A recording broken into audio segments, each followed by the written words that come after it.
Block 16. Sabit na tayo ng tubular. Yan, habutin lang naman dito yung tubular na yan.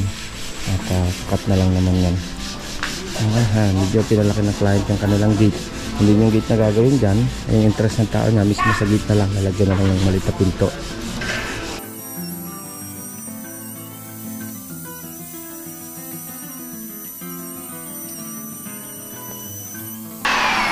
Yan, okay na. Yan, pinapatay lang natin yung kantuan niya. Sabi nyo itong kantuan niya.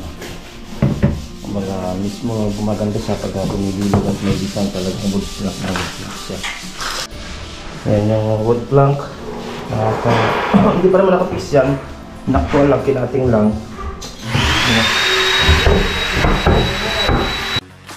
J. Oragon's Vlog. Offer you quality construction and timeless dedication.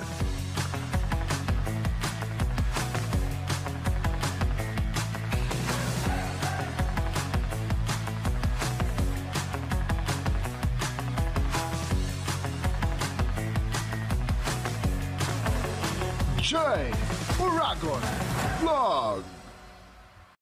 Ayan mga boss, good morning. Dito natin itong block 16. Nakabit na yung trusses natin dito para sa front.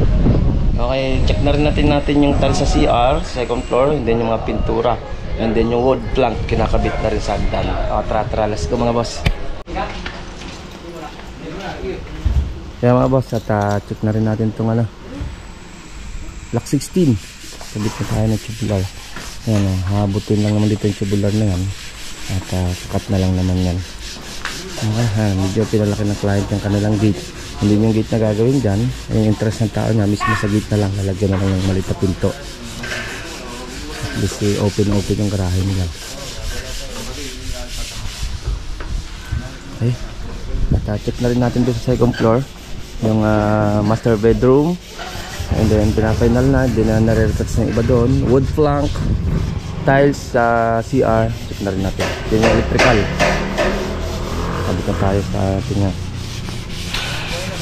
trusses dito. Aliyan na to. Aliyan na. Super. Dito. Ayos na. Niro-rotor mo na? Sige daw, binyagan mo daw. Tuturin mo daw. Oo. Oo. Natin.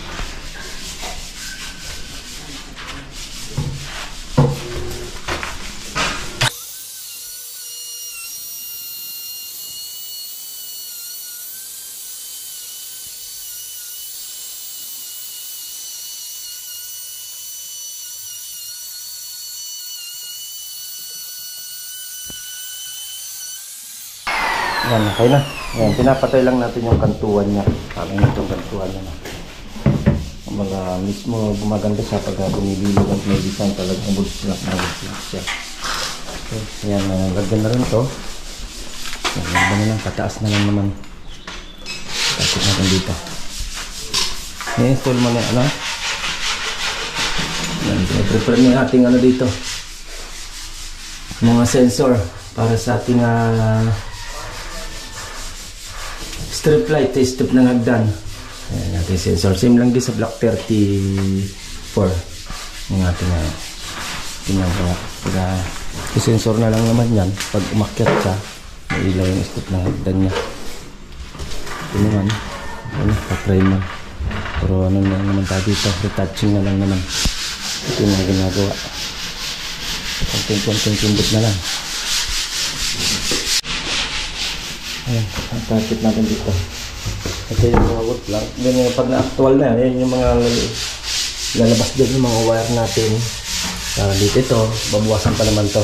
Yung ilalim, yung lalagyan ng nakabitan ng strip light. Ayan, meron din naman yan.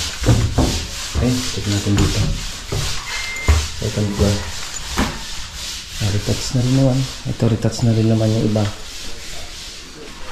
Then, ipapahinal kulay na rin naman to. Itong master bedroom. Kaya nasunod na, pag-route na tayo.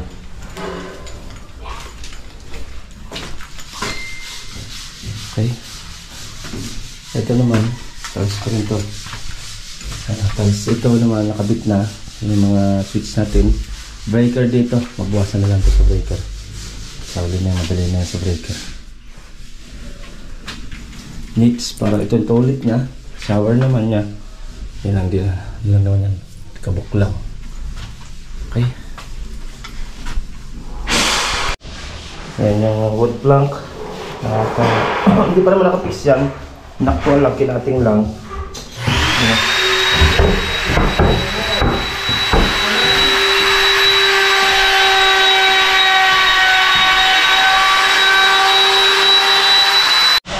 Yan mga boss, yan ang ating continuous facility, block 16.